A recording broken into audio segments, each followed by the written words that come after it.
Kembali lagi dengan saya Nur Aziz di hari yang sama dan di waktu yang sama.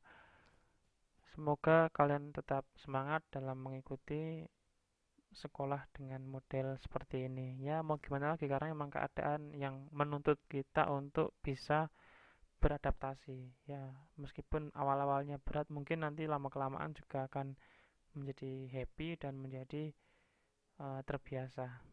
Tapi kita harap semuanya kita berharap tidak ingin seperti ini terus menerus, cuman ini karena memang keadaannya seperti ini kita harus memaklumi dan kita harus tetap semangat, tidak boleh terus mentang-mentang online terus tidak semangat, tidak boleh. Baik, pada kesempatan kali ini saya akan melanjutkan materi tentang hari akhir, atau lebih tepatnya meyakini hari akhir mengakhiri kebiasaan buruk.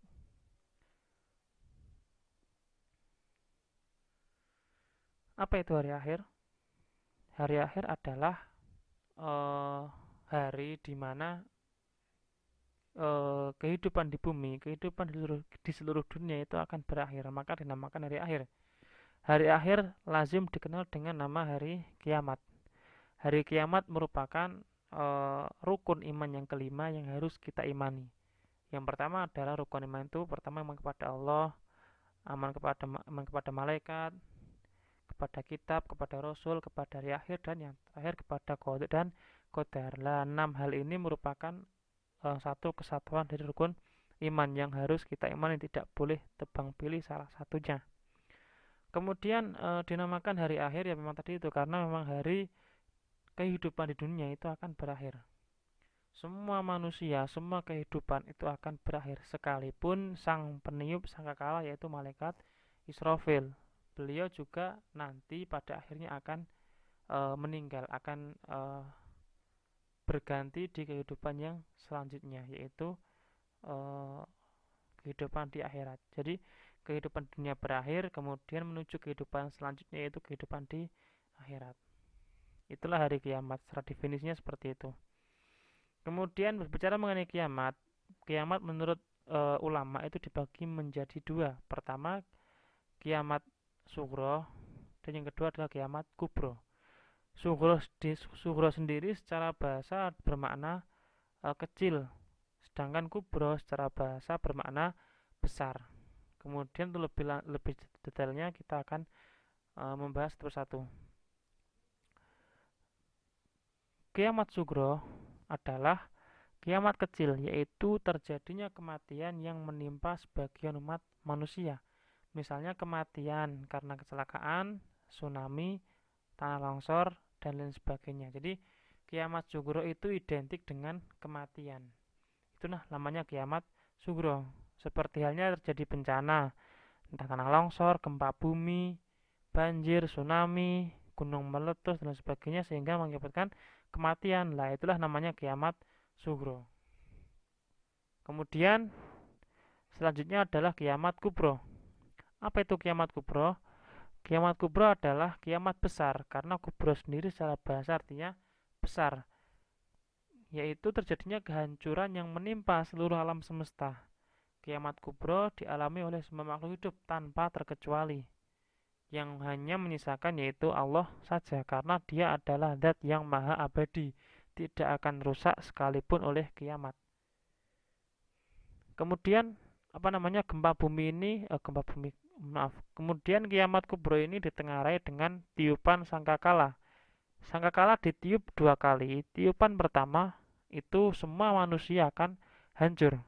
Kemudian menyusul malaikat Israfil. Kemudian tiupan kedua semua manusia itu akan benar-benar hancur dan uh, dibangkitkan lagi di kehidupan selanjutnya. Kemudian dalilnya adalah surat Al-Zalzalah yaitu suratnya idza zulzilatil ardu zilzalaha ila akhiri, nanti dibuka sendiri juz 30 setelah lam yakunil, dan Al-Qari'ah juga ada di situ. Al-Qari'ah atau Mal-Qari'ah itu di juz 30 juga setelah wal adiyat itu di alam akhirat.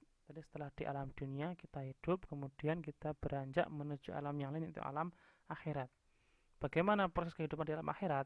Pertama adalah alam barzakh atau alam kubur. merupakan pintu gerbang menuju akhirat. Setelah alam barzakh, manusia akan dibangkitkan, yaitu di yaumul ba'ats atau hari kebangkitan, merupakan hari dibangkitkannya manusia dari alam kubur dan digiring menuju padang mahsyar. Jadi yang pertama meninggal, kemudian setelah kiamat nanti akan dibangkitkan di yaumul ba'ats atau di hari kebangkitan. Kemudian selanjutnya adalah di yaumul hasr atau hari dikumpulkannya manusia, seluruh manusia tanpa terkecuali di padang mahsyar. Kemudian setelah terkumpul di padang mahsyar, manusia akan mengalami suatu proses yaitu yaumul mizan dan yaumul hisab. Yaumul mizan adalah hari penimbangan seluruh amal manusia ketika dia hidup di dunia. Jadi seluruh amal perbuatannya baik yang buruk maupun yang baik semuanya akan ditimbang, akan dihitung tanpa ada pengecualian satu kecil pun. Jadi semua amal kita, semua amal yang sudah kita lakukan, baik itu berupa perbuatan baik maupun perbuatan buruk, sebesar apapun atau sekecil apapun, semuanya akan dihisap di yaumul mizan dan yaumul hisab, akan dihisap di akhirat, dan kita tidak akan bisa mengelak kalau kita semuanya telah melakukan perbuatan itu. Semua ada buktinya, ada catatannya. Kemudian setelah ditimbang dan dihitung, amal mana yang paling baik, amal mana yang paling banyak, apakah amal baik atau amal buruk, itu akan berimbas pada nanti ditempatkannya di neraka atau di surga. Jadi ketika seorang itu mempunyai amal buruk lebih banyak, maka dia akan dimasukkan ke neraka. Begitu juga sebaliknya, ketika ada seorang manusia yang mempunyai amal baik lebih banyak atau lebih berat amal baiknya, maka dia akan dimasukkan ke surga. Dan kehidupan surga dan neraka itu adalah kehidupan yang abadi, tidak ada akhirnya. Berbeda dengan kehidupan di dunia, dan kalau di dunia semuanya akan berakhir. Ada yang berakhir di usia 60, 70, bahkan ada yang baru lahir sudah berakhir kehidupan dunia. Tapi tidak berlaku di kehidupan akhirat. Kalau kehidupan akhirat tidak ada berakhirnya, semuanya akan berlangsung terus-menerus tanpa ada akhir. Itulah prosesi atau runtutan kehidupan di alam akhirat, dan semuanya akan berakhir di surga atau neraka. Dan proses ini tidak semua orang sama. Terkadang ada yang ketika di padang mahsyar dia tidak merasa kepanasan.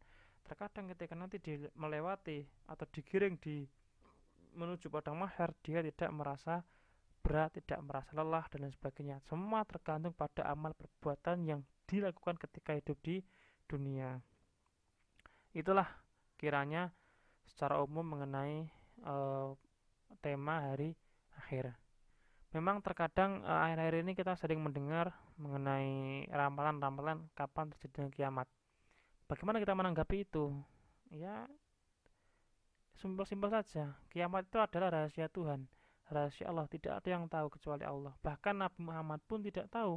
Lah kok ini ada yang meramalkan tahun akan terjadi 2012, bahkan ada yang terjadi 2020 dan sebagainya. Ya sudah, jangan dianggap. Mereka itu memang hanya mungkin entah karena ketidaktahuannya atau mungkin hanya sekedar cari sensasi saja. Tapi yang jelas, kiamat itu hanya Allah saja yang tahu kapan terjadinya. Sekalipun malaikat Israfil, sang peniup sangkakala, beliau tidak tahu kapan akan terjadi kiamat. Nabi Muhammad saja tidak tahu, apalagi kita-kita ini. Ya sudah, kita sebagai manusia melaksanakan apa yang menjadi kewajiban manusia di dunia, beribadah kepada Allah, melaksanakan segala perintahnya dan menjauhi segala larangannya. Oke, cukup sekian dari saya. Jangan lupa untuk mengisi tugas di Google Form yang sudah disediakan di link yang akan di-share di grup WhatsApp. Sekian dari saya. Tetap semangat semuanya. Akhirul kalam. Wassalamualaikum warahmatullahi wabarakatuh.